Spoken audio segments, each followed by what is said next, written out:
Hey everyone, SweetJohnnyCage here. Welcome to the 12th and final part of the Sekiro Shadows Die Twice full playthrough walkthrough. So far, we have collected everything there is to collect in this game. We've gotten all 40 prayer beads, we've defeated all 5 headless, and gotten their infinite sugars. We've basically done everything except for upgrade all the prosthetics and learn all the abilities, but we don't really need to do all that. That's really meant to be done in New Game Plus. What we're going to do in this final part of the walkthrough is we're just going to go kill the final boss. We have already unlocked the Ashina Reservoir idol, but I will show you how to reach it just in case you haven't already. I will warn you that there is a mini-boss waiting for you at that idol. You can rest at it and activate it and everything, but you got to kill the mini-boss. I guess technically you don't have to, but you will want to for the final prayer bead. But I've already killed it, so we're literally just going to go run to the final boss and end it. What we should do, though, is since I will not be going to New Game Plus with this file, is we should just get all the money that we have access to. We should upgrade our prosthetic. See what else we got.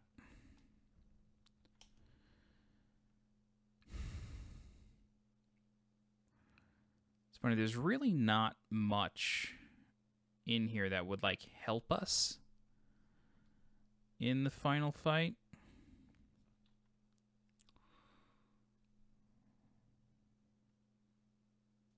I guess maybe Phantom Kunai.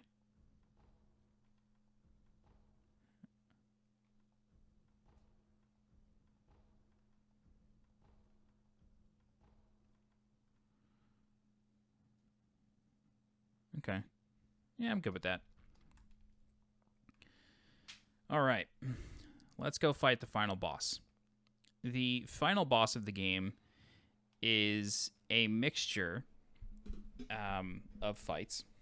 So the first of which is hang on. Just want to see where we're going. We'll start at Kuro's room. The first of which is a rematch with Genichiro in his final form, meaning he does not have the armor, he has access to all the attacks. He's also learned some new tricks. After we defeat Genichiro, we will then fight the real final boss of the game, Sword Saint Isshin. This boss is very difficult, and he pulls out the strap. He tries to shoot you with an Uzi. It's really serious. And he fights with a spear and a sword and a gun, and has lightning attacks that you got to reversal, and it's a lot of fun. But to get to them, we need to follow the smoke signals of the Nightjar. All right, let me jump down here and into the reservoir. And like I mentioned, there will be a mini-boss waiting for you here. But I've already killed him. So I'm going to ignore. Jump over here. And then we're going to follow this little path.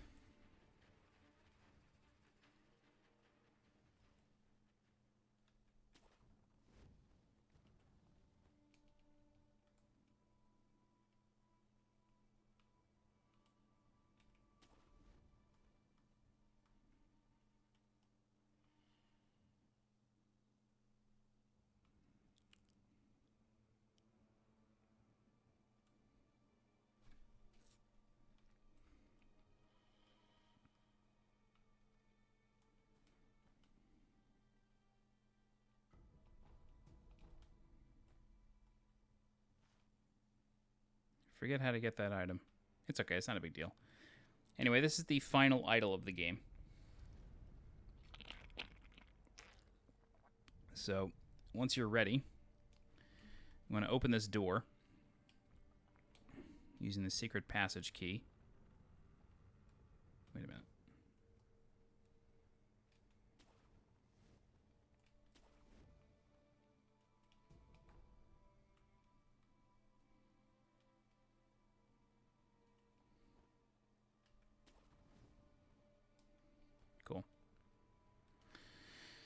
All right, now we're going to run through, and then we're going to start the fight. It's a back-to-back boss fight, so you got to try to get through the first section with just Genichiro without getting hit. All right, so he has injured Kuro, so now we got to avenge him.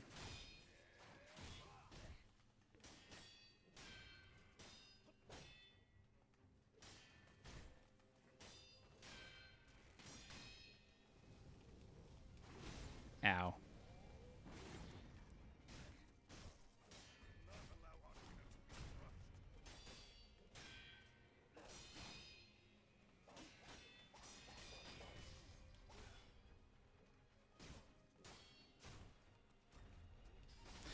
Oh, boy. I'm going to take the death. That was pitiful. So Demon of Hatred in the previous section took me like 50 minutes. I'm really hoping this doesn't take anywhere close to that. I don't think it will, because, in my opinion, these guys are easier than Demon of Hatred, but we'll see.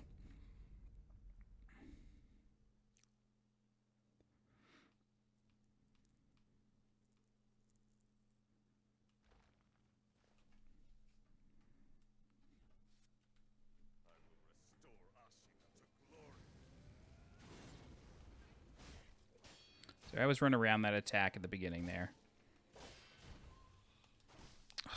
What am I doing? Yeah, we'll do it again. I don't know what I was doing right there. That was some shameful shit.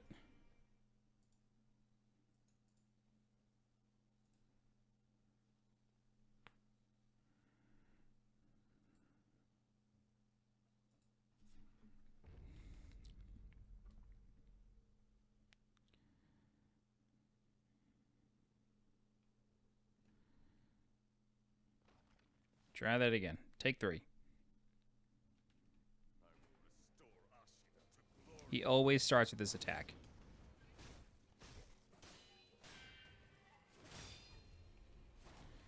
If you see him turning, you want to do the jump counter. Otherwise, it's a Makiri. If he stays crouched in the grass, it's a Makiri counter.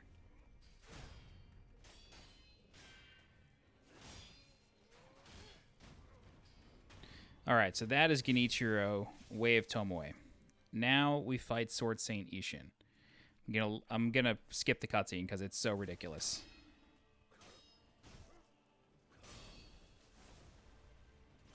Ah, that's a double. Yeah.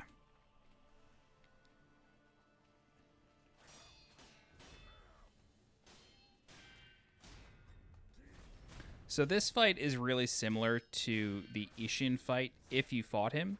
But if this is your first go at completing the game, you will have not fought him, because you can only fight him if you get the Shura ending.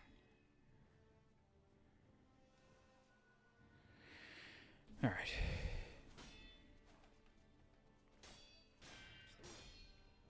Yeah, that move right there.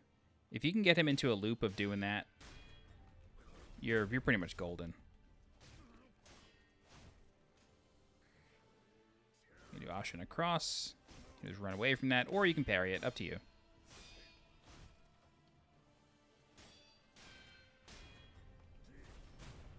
Man, that does so much posture damage. It's crazy.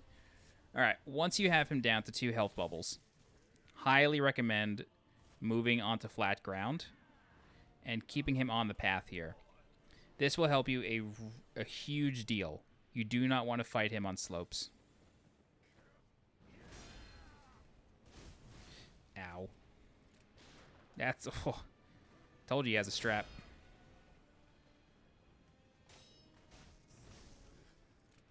One, two, three, four, five. He unloads the whole clip.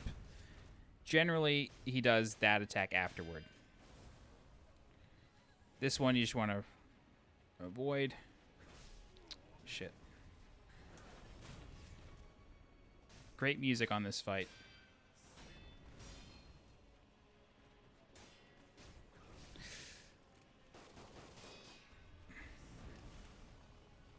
I need to heal real bad. He will generally come after you while you're healing. It's like it's almost a guarantee.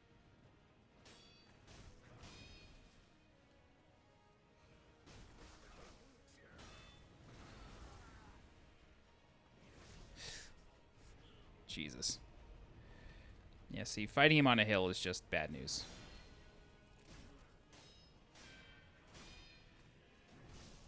Oh my god. All right. So final phase, he gets lightning attacks. Oh, Jesus, I botched that. So with his lightning attacks, you want to jump late. Just like that. And then that deals tons of posture damage. You go after him. Avoid that. Oh, wow, he jumped right over us. That was nice.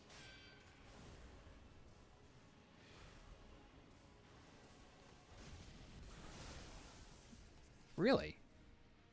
Strange.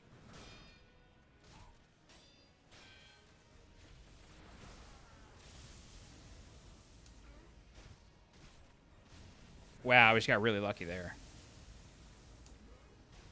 Do it again?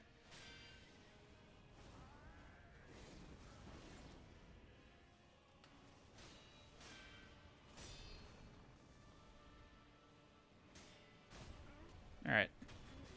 Like I said, way easier than Demon of Hatred, in my opinion. Hesitation is defeat. Alright. Now we hit him with the Immortal Severance.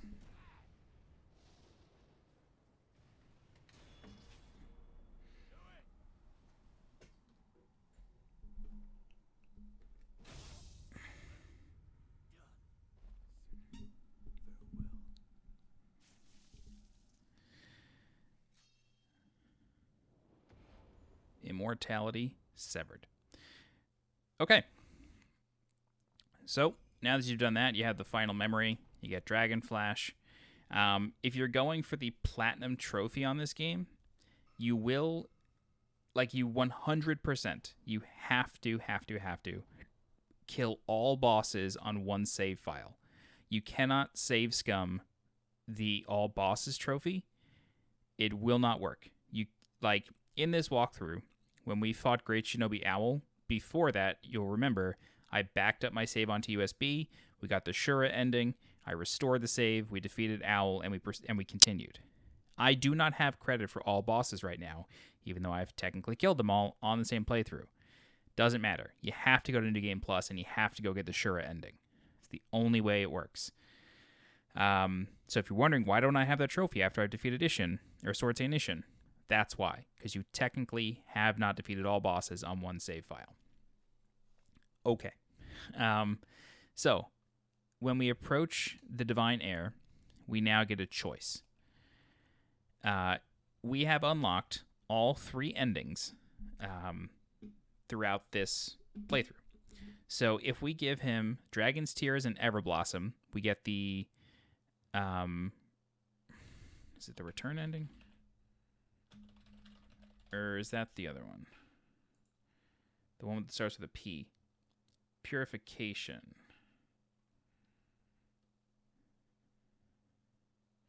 Purification is Everblossom. Frozen Tears is Return, or Dragon's Homecoming. So, either one that you want to do is fine. If you want to get the trophy for all endings, you can save Scum this. So, at this point, just back up your save. Sword Saint Isshin will stay dead.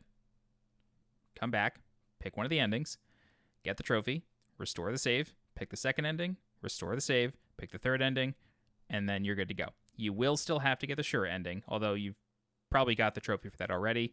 But again, for all bosses, you will have to save Scum. Or you do have to go through it twice. You cannot save Scum. So I'm going to pick the Frozen Tears ending, and we will let that play out.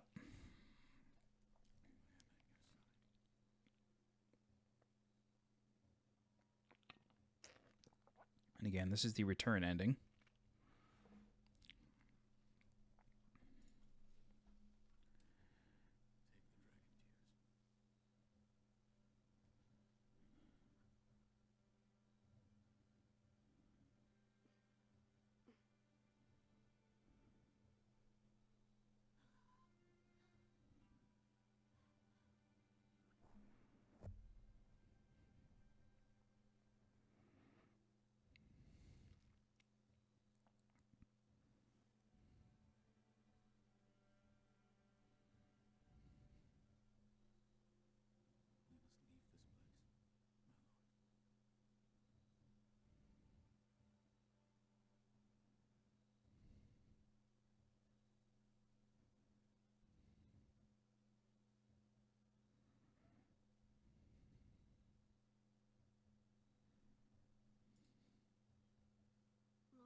All right. That is Sekiro Shadows Die Twice. If there was ever a sequel to this game, I feel like it would follow that ending just because they're going somewhere new. But that's the game. This walkthrough was a lot faster than I thought it would be. It's only 12 parts. Each part was generally an hour. There were a couple that went an hour and a half. The last one went over 2 hours because of spending an hour on Demon of Hatred. But I had a lot of fun playing this game.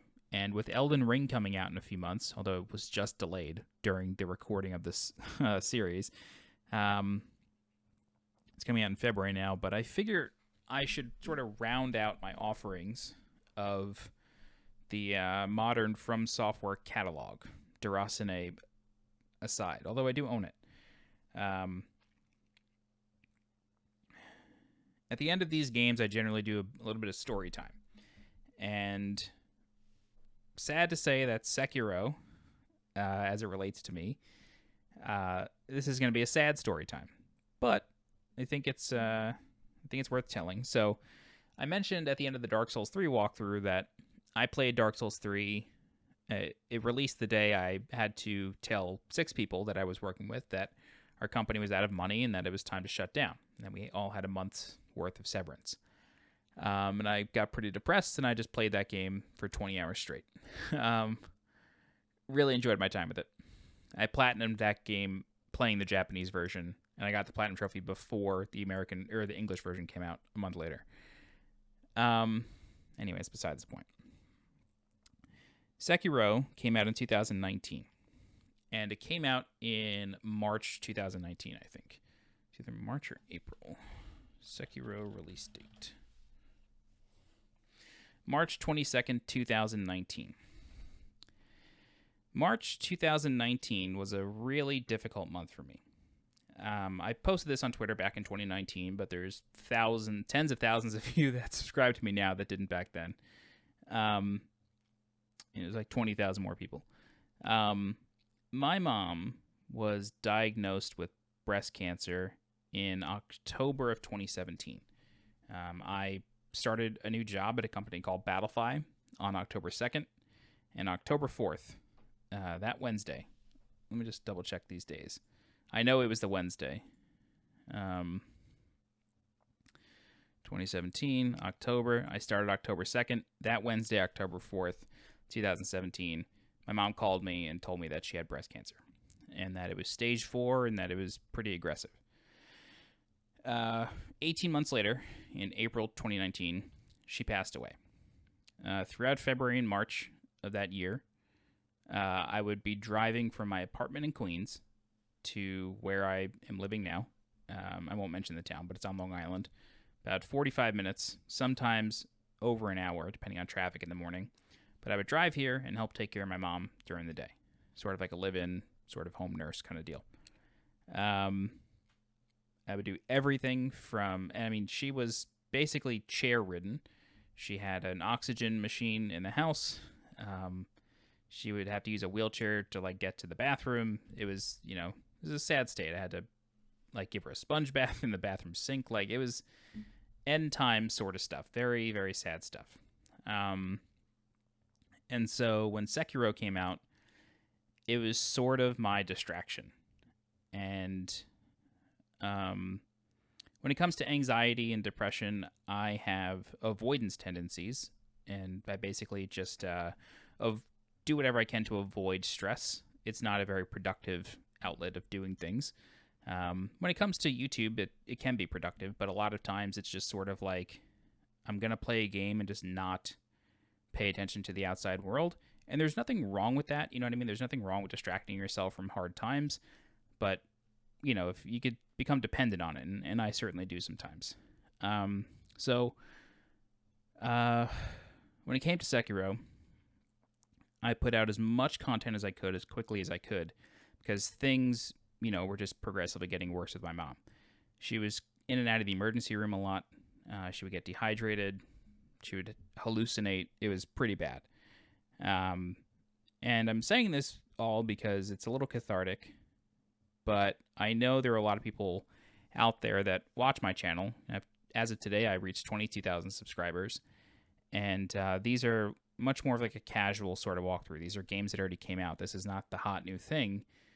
And I know I've been told that people just listen to these things sometimes. They don't actually play the game. They're not using it as a walkthrough. They just like to listen. And I do that too with other YouTubers. And so I just want to talk about this stuff because if there's anybody out there who is listening to this stuff, who is going through a similar situation with a sick or dying parent or loved one, it's hard. There is no sugarcoating it. It is difficult. And there's nothing wrong with not wanting to deal with it for periods of time and just trying to distract yourself and give yourself some sort of happiness. And with that happiness can sometimes come guilt. You can feel guilty for wanting to have happiness while somebody is in the other room dying. And I'm here to tell you there's nothing wrong with that. And it's okay. And life gets really hard sometimes. And, that person may die and you're gonna miss them. And I can tell you it gets better. Mourning and grief is something that takes a really long time. It is not something that goes away with any sort of speed. It is the grief part of it is something that you will always go through. And I'm telling you this as somebody whose mom has been dead for 2.5 years, and I'm also telling you this as somebody whose best friend's mom died 13 years ago in 2008 of breast cancer. So I had my best friend's mom die. 10 years later, or 11 years later, my mom died. So I've kind of been through this twice, in a way. 1.5 times, let's say. And that person is still grieving. It still affects him. And, we talk about it all the time. And we talk about the hard stuff, too. Like, I was at his house the other day. He just bought his first house. Couldn't be more proud of him. But, we both had, let's call them strong mothers with very strong personalities. And it is easier. Life is easier without them. We both agree with this. We both say this independently. We still miss them dearly. Of course you miss your mom. But things are easier without them. And I'm here to tell you it's okay to feel that way when that person is gone. And I hope that person doesn't leave, but it's okay to have these feelings. It's okay to grieve however you want to grieve. It's your life. You know what I mean? Nobody can tell you how to do things. You got to do it the best way you know how. I will say, go to therapy if things are hard. I went to therapy in, I think I started going in like January or February of 2019. I only ended up going twice because, like, after that second time, my dad called me and said, we really need you to, like, come stay with your mom during the day. And luckily I worked from home, so, like, I still do, but I worked remotely, so it wasn't that big of a deal. It wasn't, as far as work goes, but I did have to stop going to therapy. I will tell you right now, it took me way too long to go back to therapy. It took over 3 years. Or not over 3 years. It took over 2 years. And I originally thought that I needed to go. I was having relationship troubles with my ex-girlfriend. And when I started going to therapy, I told my therapist, I'm here to, like, help deal with grief of my mom because I feel like it's still affecting me. She died 2 years ago. Like, I feel like I should be in a better place by now. And it turns out that it wasn't really grief. It was a lot of anger that I had towards my mom because of my childhood. She wasn't abusive or anything, but she was mentally abusive sometimes. Or she wasn't physically abusive. She was mentally abusive sometimes. And, again, not glad my mom is dead. I hate that she's dead, but she is. And recognizing that life is easier without her around has been very important to me. And, I know this is very detached from Sekiro, but I was playing Sekiro while my mom was in her last days. And, this game, it's not hard for me to go back to. I don't really have those things. I don't have things that I can't do anymore because she's gone or anything like that. But, like, the whole time I was playing this game, I I just kept being reminded of it. And what I will say is, after my mom died, for 6 months, I was just sort of like floating through life. And I guess this was like October of 2019. I was at brunch with my ex-girlfriend, and I blinked, and I felt like I saw colors for the first time in 6 months. And I started laughing uncontrollably, and it felt like a huge weight got lifted off my shoulders, and I like wasn't depressed anymore. I can tell you that. Like, that was sort of the turning point for my depression at the time because of the grief. But I don't remember really anything in that 6 month period between my mom dying and that day. And even somewhat before that, like, I remember going to the hospital. I remember hanging out with my mom during the day. I remember certain things, but I don't remember playing this game. I know it happened. There are videos to prove it, but I don't remember playing this game. So it's kind of interesting that all the muscle memory came back when playing this. And, like, I knew the bosses, like, I knew the way the world was, but I really, truly don't remember playing this game. If you've watched any of the other long walkthroughs of the Souls series and Bloodborne, I have plenty of anecdotes and plenty of stories to tell while playing it. I think this might have been the quietest walkthrough of the whole series because I just don't really remember much. Yeah, I just don't. So I was really glad to play this, and it's nice to add this to the catalog of offerings. But this is a really kind of a weird game for me. I'm good at it. The final boss took 3 attempts.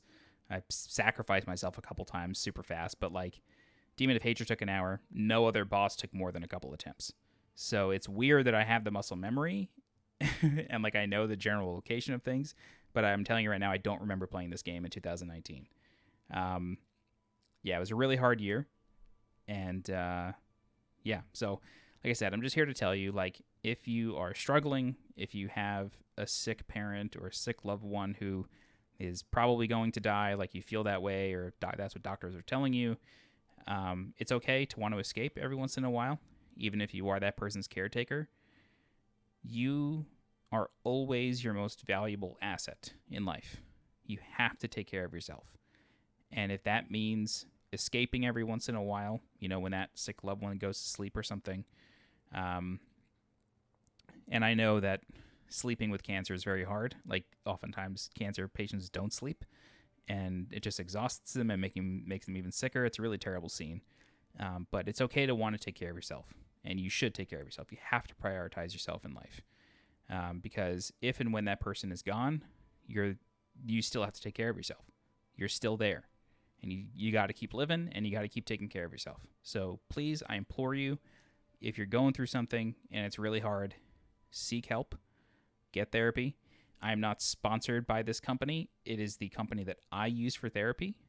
It is called BetterHelp.com, and they match you up with therapists really easily. I swear to God, you sign up, you fill out a survey, tell them, you write in the survey like what you're looking for, and then they will match you up with a therapist from your state.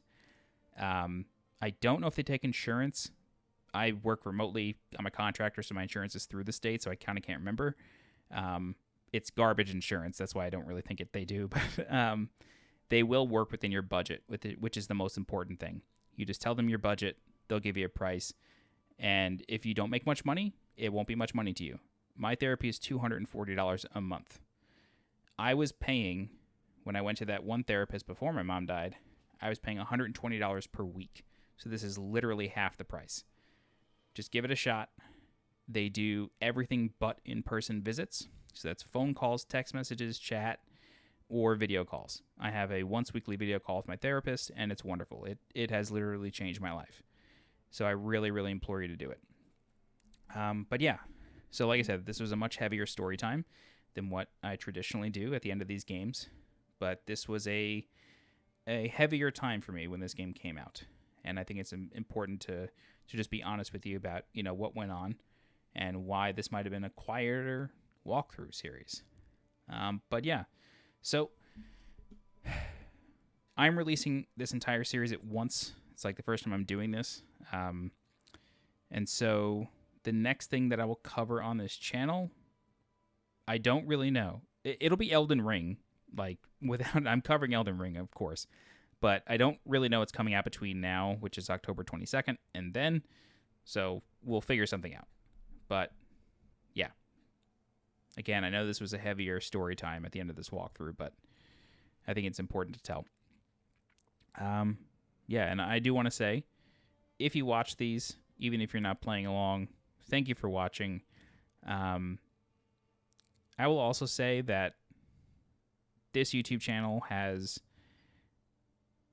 been like a product of a long time and effort. Or, yeah, a lot of effort and a really long time. And to have grown it from just a couple hundred subscribers to 22,000 today has been incredible and has changed my life for the better. I make real income from this channel. It's not enough to quit my job, but it's an extra $12,000, $13,000 a year. And so even though these videos don't get a lot of views, I still really love putting in the time and effort to make them. Yeah, so it's just been wonderful. And I don't think this is the last game of 2021 that I'll be covering, but in the odd event that it is, thank you so much for supporting me and everything. It really means a lot. And yeah, get help if you need it. You are loved. I love you, even if I don't know you. Please feel my love all the way from Long Island, New York. You're not alone. And if you ever need to talk about this stuff, I have a Discord server. Yeah, we talk a lot of smack in there, especially about, weird invasions in Dark Souls and, hate mail that we get for invading people. But, yeah, just join in. And if you want to talk about something serious, you could always DM me, and I'm always happy to talk. I may have a more dour outlook on life and death, but I will always keep it real with you. I promise you that. But that's it. Thank you so much for watching. This has been Sekiro Shadows Die Twice in 12 parts, and that is it. Good luck in New Game Plus if you decide to go for it. You will not get new prayer beads. There's only 40 in the game, and you can only get a maximum amount of life. A lot of DLC was added to this, including Boss Rush. I stopped playing well before all that stuff came out, so that's why I didn't cover it, but go for it if you like. Yeah, okay. Thank you all so much for watching. Thank you for supporting. I love you. Have a good day. Bye-bye.